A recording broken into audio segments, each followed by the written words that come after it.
ash.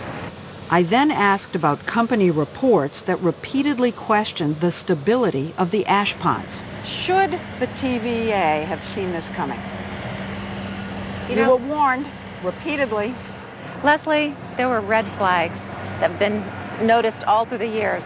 And we recognize that those red flags should have been addressed, but yes, we missed them, and we don't ever want to miss them again. The spilled ash is now being loaded onto trains and sent off to a dry landfill in Alabama.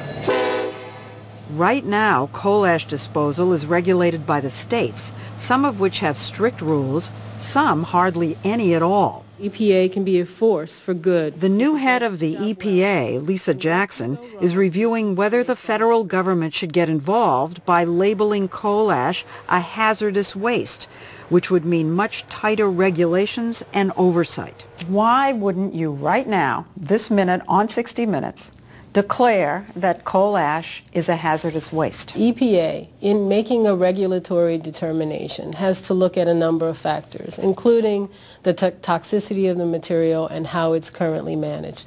But that's done according to law. And I have committed that no later than December, we will make a regulatory proposal with respect to this material. The industry opposes calling coal ash hazardous waste. They're pushing for another solution, recycling. That hill over there might be 40 feet of coal ash. Ted Yoakum, a lawyer in Virginia, says recycling can breed its own disaster.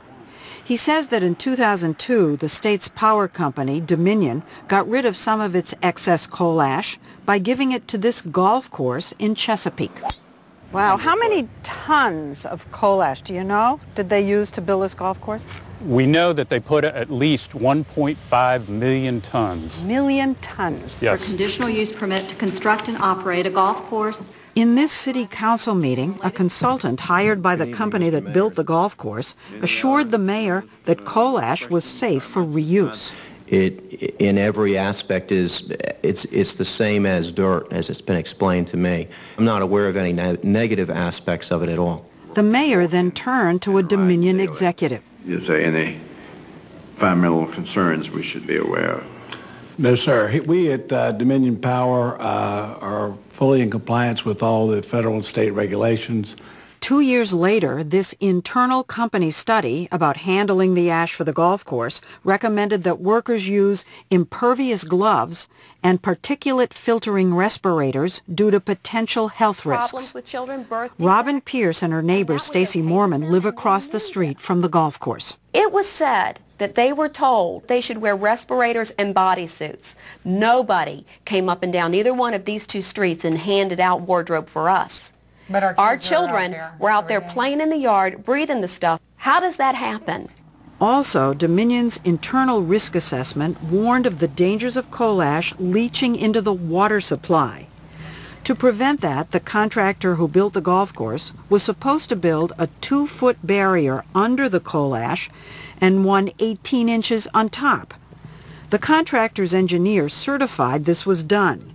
But Attorney Yoakum, who represents townspeople who are suing Dominion, suspects it wasn't. As you can see right here, it's right at the surface. Oh my Insects. God. That's coal ash? Of course it is. Insects have pulled it up. You can see how it flies away. Last year, the city dug into the golf course, did a test, and found elevated levels of toxic metals in the water. With all the knowledge that Dominion had about the coal ash and the lead and the arsenic and beryllium and all the poison, to put it in this environment is just an outrage. That water test was just for the golf course. Dominion told us EPA testing shows no harm to residential wells around the golf course. I invite anybody from the companies who have put it over there to come to my house and have dinner, and I will use that tap water. Stacy and her neighbors think it's too risky to drink the water. So after Dominion refused to provide them with bottled water, they began trudging to a local church where the city pipes in guaranteed clean water. Is that how you get your drinking water? Yeah, we use it to brush our teeth and take baths. Dominion declined to give us an interview, but most power companies rely on recycling because it cuts the 130 million tons of coal waste every year in half. The industry calls recycling beneficial use. Don't even, beneficial for who? The only people it was beneficial for were for those utility companies that had to get that stuff off their hands because they were already in violation with stockpiling too much. That is what beneficial use meant. But the EPA and the Bush administration endorsed beneficial use, and now coal ash is recycled in dozens of ways. As cement substitute, for instance. It's also placed under roads and in deserted mines. And it's added to products from carpets to bowling balls to bathroom sinks. While the industry says the uses have been studied, I asked Lisa Jackson whether the EPA knows if some of the recycled products are safe. Schoolroom carpeting.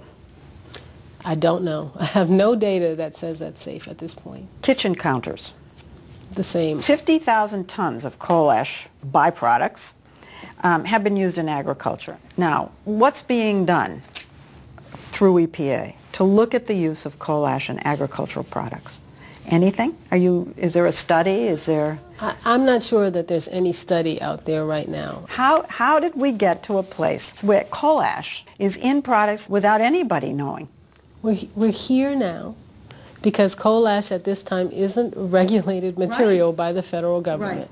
If the EPA declares coal ash a hazardous waste, lobbyist Jim Rower says beneficial use would die and the cost of disposal would skyrocket. We look at that and we're looking at something on the order of 12 to 13 billion. Billion. And who'd pay for that? We know, the customers. Environmental protection doesn't come cheap. He says the current state-by-state regulatory system may not be perfect, but it works. Could you say right now that the disposal in all the coal ash plants today are safe and that they're all doing a proper job? What I can guarantee is that they're going to do their best to manage coal ash safely so that you don't have a release like Kingston. Are all these plants safe? That's what the state regulations are all about, to ensure the safe management of coal ash. But you're not saying they are safe. You're playing word games with me. You're not saying they are safe. You want me to guarantee that? Yeah, I do. They're I think absolutely everybody safe. Yes, well, I do. What I can say is that state regulations and the utility management practices are put in place to ensure, with a goal of safe management of coal ash. I don't think many people really trust the utility industry. I'm sorry to tell you. You're not the first one to tell me that.